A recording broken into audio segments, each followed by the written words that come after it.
Mesdames, Messieurs, bonjour et merci de prendre ce rendez-vous de l'actualité sur Eden Télévision. Les pays ayant la langue française en partage célèbrent ce 20 mars la journée internationale de la francophonie. Dans ce journal, nous nous intéresserons à la place que conserve la langue française au Bénin, ancien quartier latin de l'Afrique. Célébration également ce 20 mars de la Journée mondiale de la santé bucco-dentaire. Vous suivrez dans cette édition un reportage sur l'hygiène bucco-dentaire. Et puis au Burundi, les citoyens sont appelés aux urnes le 17 mai 2018. Le président Pierre Nkurunziza a décidé de la date du référendum qui pourrait lui permettre de se maintenir au pouvoir jusqu'en 2034.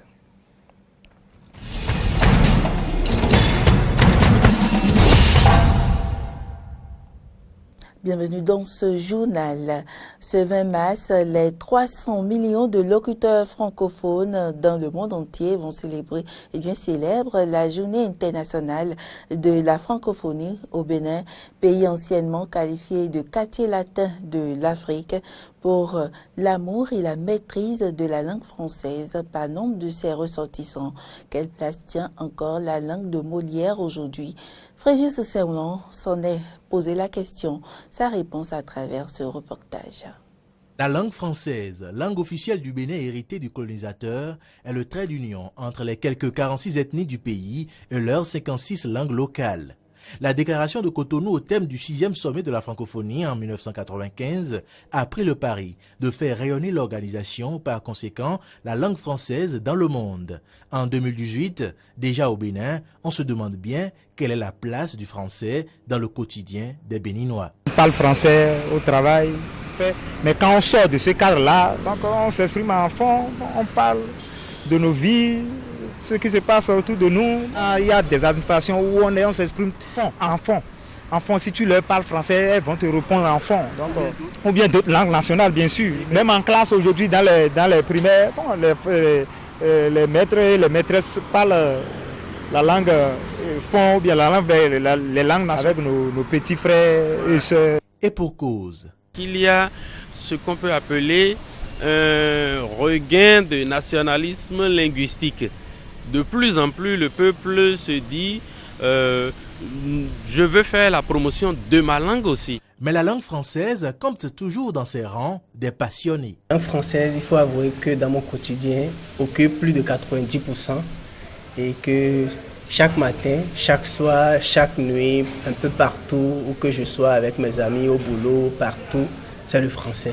J'ai pris goût très tôt au secondaire et à la littérature. J'aimais les classiques, les Molière, les Victor Hugo. Un engouement partagé par d'autres Béninois. À l'université d'Abomey et Calavi, nous avons vu l'effectif des étudiants de lettres modernes et de la linguistique se multiplier par 10, 20, 30 ces dernières années, ce qui dénote de l'engouement pour la langue. Mais en général, le français subit un triste sort au sein de différentes couches sociales. Nous constatons une maltraitance de la langue française et des fautes inacceptables, des incorrections lexicales, grammaticales. Le plus gros problème, ce sont les artistes, chanteurs notamment, qui font un peu comme la promotion d'une forme de langue qu'on peut appeler le français urbain de nos jours,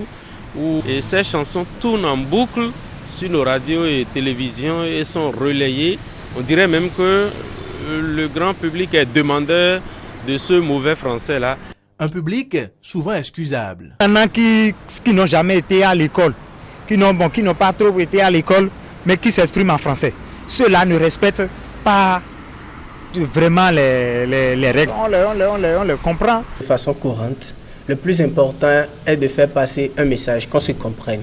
Donc, on se fout pas mal de la beauté, de l'esthétique. Maintenant, quand on quitte ce niveau-là et qu'on est dans le niveau beaucoup plus intellectuel, et quand on parle d'œuvre, d'art, de littérature, là, il faut rechercher l'esthétique. Mais le mauvais français à l'école est inacceptable, intolérable. Et nous ne pouvons pas stigmatiser nos enfants aujourd'hui. Est-ce que l'enseignant est outillé? Est-ce qu'il s'est donné la peine de bien se former d'abord, c'est-à-dire d'acquérir le savoir scientifique qu'il veut transmettre?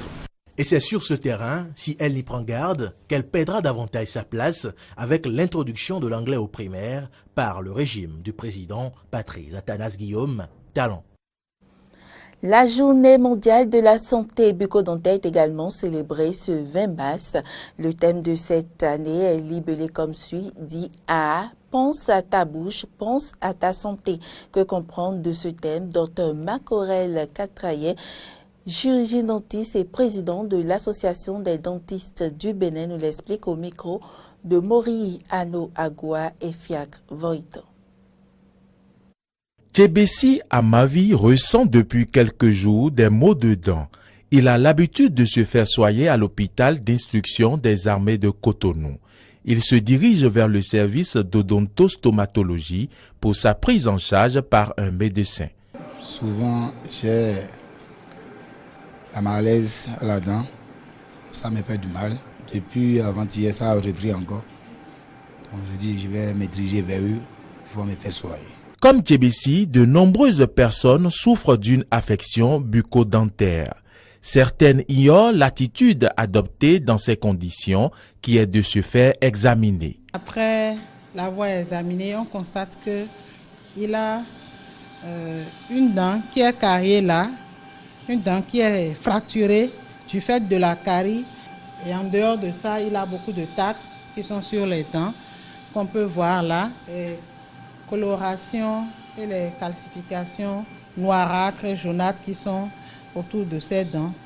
Et puis sa gencive est un peu enflammée. Docteur Monique Ezi, chirurgien dentiste des armées, relève donc la présence de tartres et de caries dentaires et évoque les causes. Ces tartres-là, c'est du fait des débris d'aliments que nous consommons. L'aliment qu'on consomme, il y a des débris qui restent et mélangés avec la salive qui est riche en calcium, ça se calcifie et se colle sur les dents. Progressivement, la gencive va se rétracter et laisser place aux tartres. Qu'est-ce qu'il y a à la base de caries dentaires? C'est les aliments cariogènes. Mais ce n'est pas que ça, il y a beaucoup de facteurs qui entrent en jeu.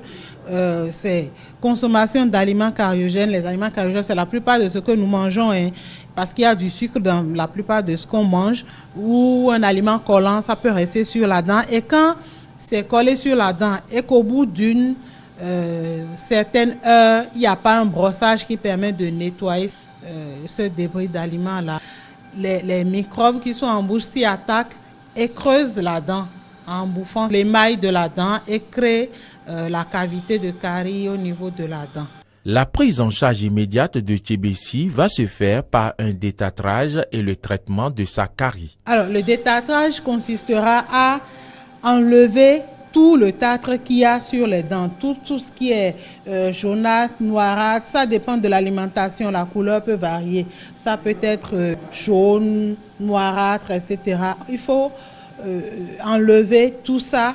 Parfois, c'est sur la dent, sous la gencive et parfois sur la gencive. Donc, il faut enlever tout ce tartre-là pour permettre à la gencive de reprendre de la santé et de reprendre sa place sur la dent parce que c'est la gencive qui est le soutien de la dent. Prévenir les maladies bucco-dentaires, c'est avoir une bonne hygiène des dents et de la bouche, précisera le colonel Boni Guessou Tchabissika, chirurgien dentiste, orthodontiste, chef service odontostomatologie à l'hôpital d'instruction des armées de Cotonou.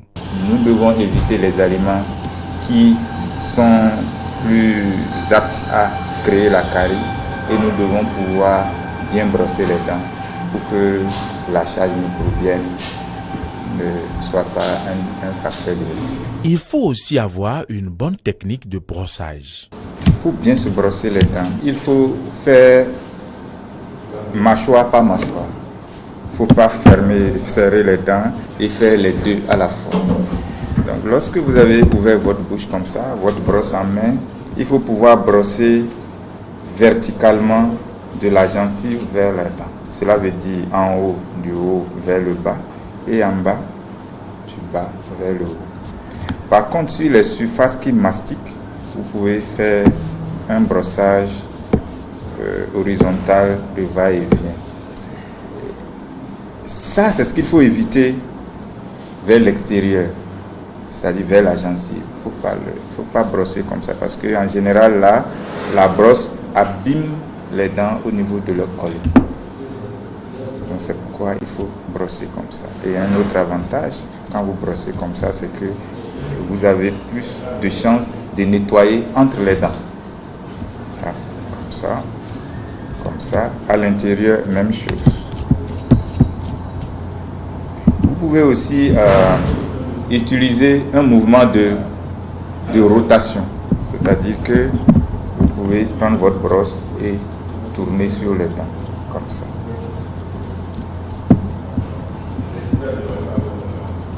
C'est ce genre de mouvement que fait à peu près une brosse électrique.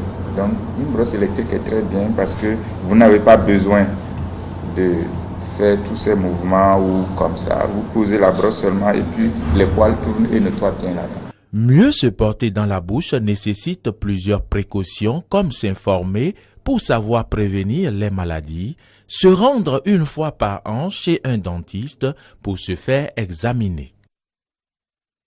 Vous venez plutôt de suivre un magazine réalisé par Moriano Agua sur les précautions à prendre pour une bonne hygiène bucco-dentaire. Je le disais, le thème choisi pour célébrer la journée mondiale de la santé bucco-dentaire cette année est dit à pense à ta bouche, pense à ta santé. Que comprendre de ce thème? Dr Marc-Aurèle Catraillé, il est chirurgien dentiste et président de l'Association des dentistes du Bénin. Eh bien, il nous l'explique au micro de Mori Agua et Fiak Voiton. Le thème choisi cette année, c'est Di-Ha. Di-Ha, pense à ta bouche, pense à ta santé. La communauté internationale voudrait, en particulier, c'est la Fédération dentaire internationale qui organise ces journées mondiales de la santé bucco-dentaire. Elle voudrait dire que la bouche est le reflet de ton corps. Il faut dire qu'il y a une relation importante entre la santé bucco-dentaire et la santé générale. Parce que à chaque fois que vous aurez un problème de santé bucco-dentaire, ça aura un impact forcément sur votre santé générale. Parce que la bouche est très riche en microbes. C'est un centre très riche en microbes qui, par la voie sanguine, peut atteindre tous les organes. Tous les organes. C'est pourquoi nous, dentistes du monde, nous avons choisi montrer à nos populations et chacun dans son pays, dire que la santé bucco-dentaire est très importante. Parce que pour toutes les autres maladies non transmissibles, nous avons 39 millions de cas. Par contre, c'est 3,9 milliards de personnes qui souffrent de caries. Si nous prenons 10 personnes, nous avons au moins 8 qui souffrent de caries. Vous imaginez le taux. Et c'est pourquoi il est important de prendre en charge sa santé bucco-dentaire.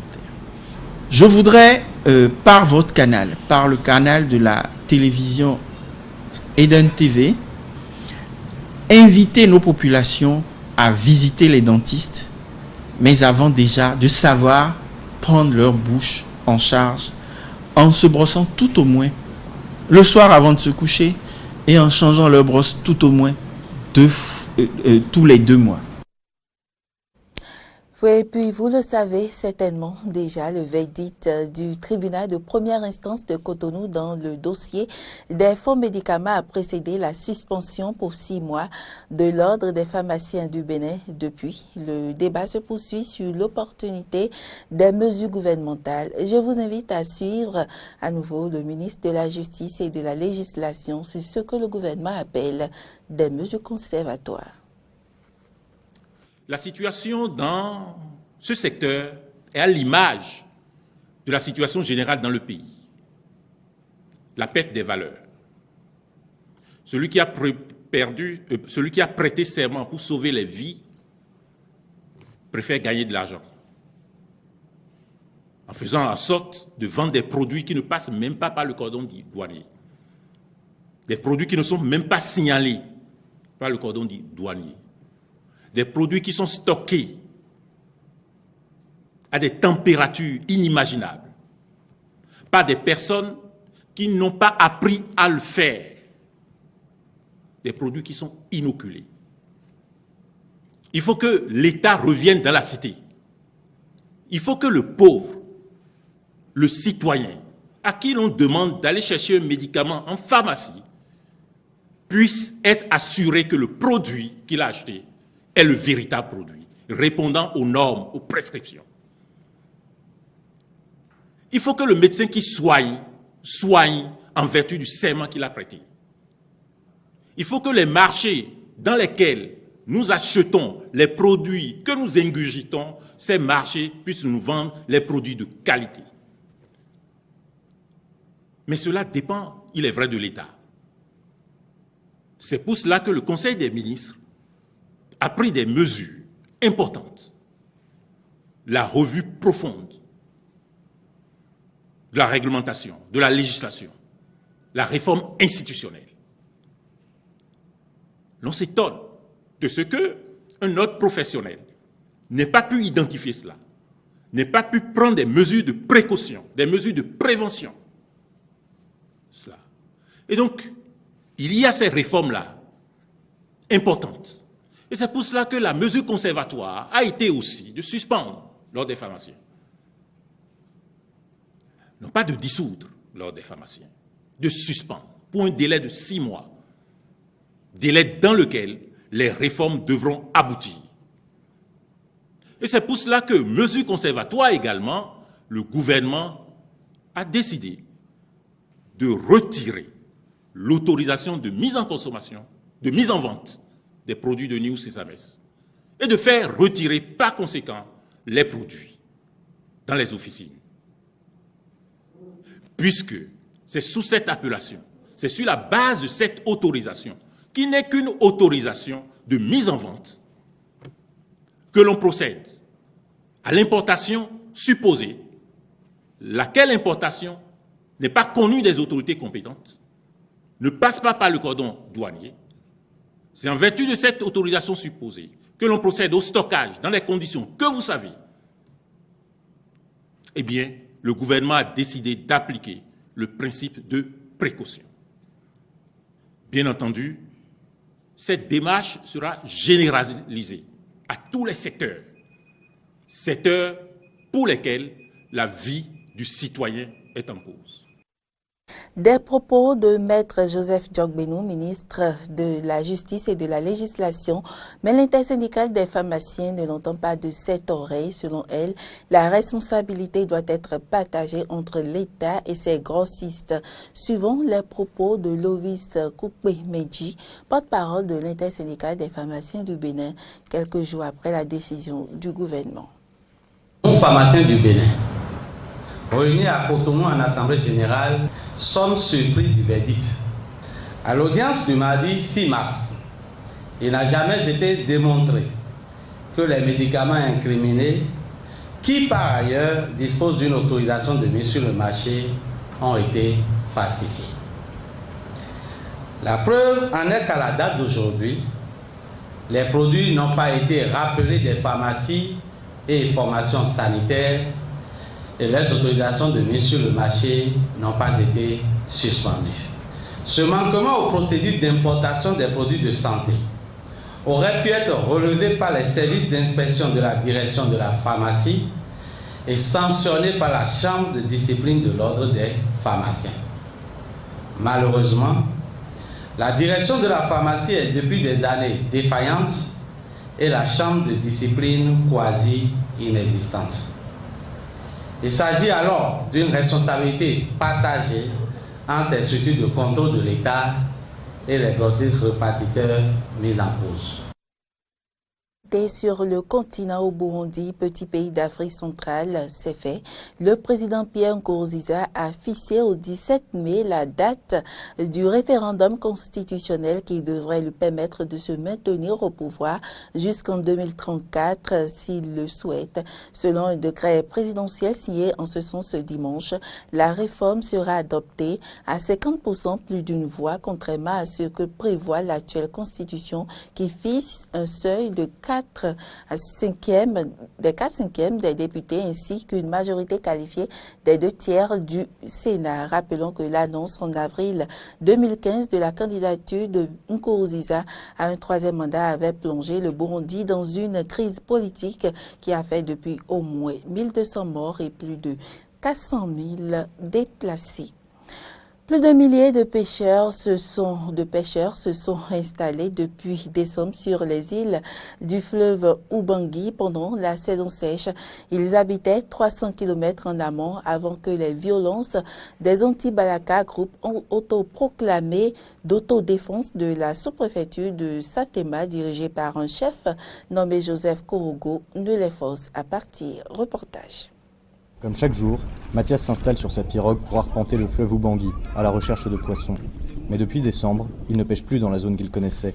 Il a dû fuir, à Bagobolong 2, 300 km en aval du fleuve, pour éviter les harcèlements des anti-Balaka, une milice de la sous-préfecture de Satéma, dirigée par un certain Joseph Korogo.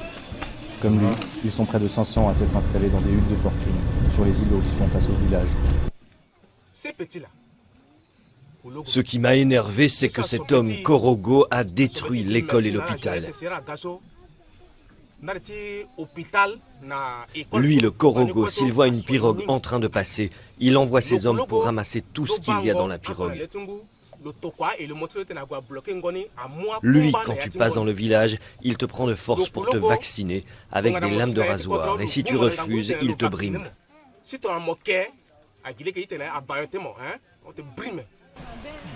Vaccination, un terme qui désigne une cérémonie faite de scarification au rasoir et d'inhalation de chanvre, censé rendre le sujet imperméable aux balles. Les anti-Balaka de la zone où habitait Mathias forcent les pêcheurs à s'y soumettre dans l'espoir de recruter de nouveaux combattants. Cet homme en porte toujours les stigmates. Enlevé sur sa pirogue, il a été ligoté, vacciné pendant 3 heures, racketté et tabassé, avant de s'enfuir. François Kokayeke est le chef du village de Bagobolong 2. Avec son association de pêcheurs, il tente de l'aider, lui et les autres. Il leur a distribué des filets de pêche inutilisés. Mais la cohabitation n'est pas toujours facile. La pêche est devenue moins bonne à cause de l'inflation du nombre de pêcheurs. Comme les pêcheurs n'arrivent pas à avoir de gros poissons, ils ramassent les petits poissons, ce qui diminue les réserves. Pour continuer de gagner sa vie, malgré l'épuisement des réserves de poissons, Mathias n'a qu'un recours, lancer son filet, encore et encore, en attendant de pouvoir rentrer chez lui. Et ce sera tout pour cette édition. Merci pour l'attention et à demain.